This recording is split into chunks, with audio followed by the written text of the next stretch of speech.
অনেক মেয়েদের বলতে শুনি বা প্রত্যেকটা মেয়ে বলে আমি নারী, আমি পারি। আসলে কি মেয়েরা সব পারে, এই কথাটা আসলে কতটুকু যুক্তিযুক্ত? আসসালামু আলাইকুম, কেমন আছেন সবাই? আশা করি ভালোই আছেন। অনেক দিন পর আসলাম, খুব একটা অ্যাক্টিভ থাকি না, যতটুকু পারি তোমাদের সাথে ছোট ছোট আমার সারাদিন ডেইলি ভ্লগগুলো শেয়ার করি। সকালবেলা উঠেছি, উঠে হচ্ছে রুটি ভাজতেছিলাম। আমার ইদানিং শরীরটা ভালো না, বেশ মানে কয়েকটা মাস, 1 বছর হয়ে যাবে। তারপর কি আর করা, চলছি তো, শরীর খারাপ লাগুক ভালো লাগুক আমি আমার মতো করে চলছি। করা গরুর মাংস ছিল আর 2টো ডিম ছিল, কিছু মানে এখানে অল্পটা গরুর মাংস, অত বেশি না, সেগুলো আমি গরম করছি, ওগুলো দিয়ে আমাদের রুটি খাওয়া হয়ে যাবে। সেদিন একজনের সাথে, খুব পরিচিত একটা মানুষের সাথে, মানে একজন নারীর সাথে আমার দেখা হলো, যার সাথে আমার খুব ভালোবাসার সম্পর্ক, খুব কাছের মানুষ। সে আমাকে একটা প্রশ্ন করলো, আচ্ছা প্রত্যেকটা মেয়েকে কেন সকালবেলা উঠতে হয়, কেনই বা এটা রুটিন করে ফেলো, প্রত্যেকটা মেয়ে সকাল সকাল ভোরে উঠবে, সব কিছু কাজকর্ম করবে, কেন প্রত্যেকটা ছেলেকে কেন সেটা করতে দেওয়া হয় না? ওরা তো ছুটির দিন একটা দিন ঘুমোতে পারে, আমাদের তো ছুটি বলতে কিছু নেই। আসলে হ্যাঁ, এটা সত্য একদম, আমি নিজেও বলি এটা সত্য। তো অনেক সময় আমরা বলি আমরা নারী, আমরা সব পারি। আসলে কি আমরা সব পারি? আসলে আমরা সব পারি না, আমরা আসলে অ্যাডজাস্ট করে নিই, মানিয়ে নিই। আমাদেরকে ছোটোবেলা থেকে এটাই মাথায় ঢুকিয়ে দেওয়া হয়, তুমি মেয়ে, তোমাকে সব কিছু মানিয়ে নিতে হবে।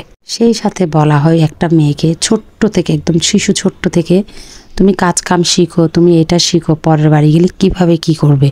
ওকে ছোটোবেলা থেকে এটা অভ্যস্ত করতে হয়, সকাল সকাল ওঠার চেষ্টা করো, পরের বাড়ি গেলে কি এত লেটে উঠতে পারবে? ছোটোবেলা থেকে ওই মেয়ের মাথায় ওটা ঢুকাতে ঢুকাতে সে বুঝে যায় আমি নারী, আমাকে সব করতে হবে, আমাকে অ্যাডজাস্ট করে নিতে হবে, আমাকে মানিয়ে নিতে হবে। সে ছোটোবেলা থেকে এটা অভ্যস্ত। আরেকজন পুরুষকে, সেটা আমি আমার দাদি, খালা, মা সবাইকে দেখতাম যে একটা ছেলেকে কখনো এটা বলা হয় না যে পরের বাড়ি গিয়ে কি করবে, কিভাবে অ্যাডজাস্ট করবে। সবসময় ওরা বলেই শুনে, বলে অভ্যস্ত, শুনতে অভ্যস্ত। ও ছেলে মানুষ, ও তো করবে না, এটা স্বাভাবিক। মেয়েদেরকে সব কিছু করতে হয়, গুছিয়ে রাখতে হয়, অ্যাডজাস্ট করতে হয়, মানিয়ে নিতে হয়। এটাই, একটা মেয়ে মানুষের গলা কেন বড় হবে, একটা মেয়ে মানুষ কেন ঝগড়া করবে, একটা মেয়ে মানুষ কেন রাগ হবে, এ হচ্ছে কথা। আসলে আমিও ভাবলাম, সত্যি একটা কথা বললো, ভাবেন তো, প্রত্যেকটা নারী হয়ে ভাবেন যে এটা কি সত্যি কিনা। হ্যাঁ সত্যি, আমিও নিজে ভাবলাম আসলে এটা সত্যি। তো এ হচ্ছে কথা। তারপরও ওর কথা শুনে ওকে বুঝ দিলাম, সবাইকে আসলে বোঝানো যায়, নিজের জায়গায় একটু দাঁড়ালেই মনে হয় আমিও তো মাঝে মধ্যে পারি না, হাঁপিয়ে উঠি। যাই হোক, অনেক কথাই তো বললাম, দুপুরে রান্নাবান্নায় চলে গেলাম। দুপুরে রান্নাবান্নায় যেটা করব, কাঁকরোল করব, এর মধ্যে হচ্ছে আমি চিংড়ি মাছ দিয়ে রান্না করব একটু, আর হচ্ছে আমি মসুর ডাল দিয়ে একটা চচ্চড়ি করব, ডিম দিয়ে, মসুর ডিম চচ্চড়ি যেটাকে বলে, ডিম চচ্চড়ি শুনবেন মসুর ডাল দিয়ে। এটা আমার একটা ফ্রেন্ডের বাসায় আমি খেয়েছিলাম, আমার বেশ মজা লাগছে, আজকে আমি সেটা ট্রাই করব। তো এই জন্য আমি ডাল একটু ভিজাতে দিলাম, তার মধ্যে হচ্ছে ছোটো দানার ডাল যেগুলো, ওগুলা, তো ওইটা রান্না করব, আর কাঁকরোল চিংড়ি মাছ দিয়ে রান্না করব, আর কিছু গরু মাংস আর ওই যে বললাম দেখিয়েছিলাম সেখানে রয়ে গেছে, আর কিচ্ছু করব না। বিশ্বাস করুন, এই ডিমের চচ্চড়িটা খেলে আপনাদের নিজেরই ভালো লাগবে। মসুরের ডালে ডিম যেটাকে বলে, পেঁয়াজ দিয়ে ডিমটাকে তেলে ভাজবো, তারপরে মসুর ডালটা ভালো মতো সিদ্ধ করে তারপরে একটা ফোড়ন দিব, যেটা জিরার গুঁড়া, 5 ফোড়ন, তারপরে হচ্ছে আমি একটু হলুদ দিই, মরিচ দিই, পেঁয়াজ দিই, রসুন দিই, তারপর একটা বাগার দিয়ে দিই, বেশ মজা, ভালো পছন্দ ওগুলো আমার। তো যাই হোক, অনেক কথাই তো বললাম।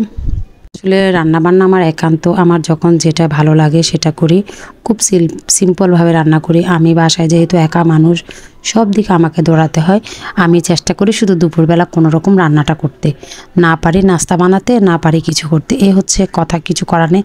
এবং ডেলি ব্লগগুলো আমি সারাদিন ওভাবে করতে পারি না। তো এ হচ্ছে একটা মেয়ের জীবন, একটা সময়, একটা সময় একটা সময় পার করতে হয়। বিয়ের আগে একটা সময়, আপনি দেখবেন বিয়ের আগে যখন আমরা ছিলাম, আমার মা আমাদেরকে সব সময় বলতো নিজের কাজটুকু নিজে করতে শেখো, এটা আমার খুব ভালো লাগতো, আমি আমার মেয়েকেও শেখাই। কিন্তু একটা ছেলেকে কখনো বলা হয় না যে তুমি তোমার কাজটা, তুমি নিজের কাজটা করতে শিখো। একটা পুরুষ ছেলে বা কেন বলা হয় না? আমি আমার ছেলেকেও বলি, এখানে মেয়ে ছেলের পার্থক্য কিছু নয়। আমি আমার মেয়েকে বলি তোমার বুক সেলফটা গোছাও, আমি আমার ছেলেকে বলি তুমি তোমার বুক সেলফটা গোছাবে। তুমি ভাত খেয়েছো, তোমার প্লেট তুমি রান্নাঘরে নিয়ে যাও, অন্ততপক্ষে রান্নাঘরে নিয়েছে, আমার তো হেল্পিং হ্যান্ড আছে, ওরা ধুই, তারপর আমি চাই যে তোমার প্লেটটা তুমি ধুয়ে নাও। তো এটা ছোট থেকে একটা ছেলের মাথার মধ্যে আসলে ঢুকিয়ে দিতে হবে যে কেউ অসমান না, যদিও ছেলেদের বাইরে কাজ করতে হয়, কিন্তু দেখেন দিন শেষে একটা ছেলে কিন্তু একটা শান্তি পায়। আমিও মাঝে মধ্যে নিজেকে প্রশ্ন করি, নারী হয়ে আসলে ভাগ্যবান, আমি ভাগ্যবতী। আল্লাহ তাআলা নারীদের যে অধিকার দিয়েছেন, সেই অধিকার যদি পর্যাপ্ত পরিমাণ মানুষ যদি দিত, আমার মনে হয় না পৃথিবীতে কোনো নারীর আসলে এত কষ্ট হতো। নারীদের সম্পত্তি থেকে বঞ্চিত করা হয় তার বাবার বাড়ি, এবং স্বামীর কাছে সর্বোচ্চ স্থানে জায়গা তার, সেখানে তাকে কটুবাক্য কথা শুনতে হয়, তাকে স্থান নিচে বলা হয় মা আগে না বউ আগে, এই ধরনের একটা প্রশ্ন করা হয়। বউ গেলে বউ পাওয়া যায়, মা গেলে মা পাওয়া যায় না। এটা কতটুকু যুক্তিযুক্ত আমি জানি না। চিন্তা করেন, যাকে বউ বলছেন সেটা আরেকজনের মা, তার সম্মান ওইটুকু দেওয়া হয় না।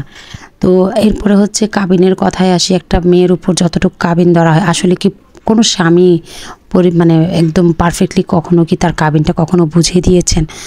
না, সেটাও দেওয়া হয় না। তার যে একটা অধিকার, সেটাও তো ন্যূনতম দেওয়া হয় না, যার কারণে প্রত্যেকটা নারীকে না আসলে কষ্টটা বেশি করতে হয়। তো এই হচ্ছে কথা। এবং বলা হয় ছোট থেকে তাকে শেখানো হয় একজন নারী জোরে কথা বলতে পারবে, এটা আমিও মানে জোরে না, একজন নারী রাগ করতে পারবে না, একজন নারী অভিমান করতে পারবে না, একজন নারী কোনো কমপ্লেন করতে পারবে না, একজন নারী সে কখনো কিছু চাইতে পারবে না, একজন নারী তার স্বাদ আহ্লাদ পূরণ করতে পারবে না, এই ধরনের অবস্থা। এবং শ্বশুর বাড়িতে বলেন, বাবার বাড়িতে, সব জায়গায় তাকে বলা হয় যে তুমি মানিয়ে নাও, মানিয়ে নাও, মানিয়ে নাও। ছোটোবেলা থেকে এটা শিখতে শিখতে অভ্যস্ত, সে ডাক্তার হোক, সে ইঞ্জিনিয়ার হোক, যেটাই হোক। এবং অনেক মেয়ে আছে এত পড়াশোনা করে, এত ভালো জব করে, জবটা পর্যন্ত করতে দেওয়া হয় না। যাই হোক, এটা অনেক কষ্ট থেকে কথাগুলো বললাম আমি একজন নারী হয়ে। সেদিন একজন যখন বললো, আসলে আমার কাছে মনে হলো আসলেই সত্যি, এটা একটা বাস্তব সত্য কথা। নারী তুমি কখনো অভিমান করতে পারবে না, নারী তুমি কখনো কমপ্লেন করতে পারবে না, তুমি কখনো রাগ দেখাতে পারবে না। সদা শান্ত থাকতে হবে, মানিয়ে নিতে হবে। সর্বোচ্চ জায়গায় যত কিছু হয়ে যাক, খুব কষ্ট হয় মাঝের মধ্যে।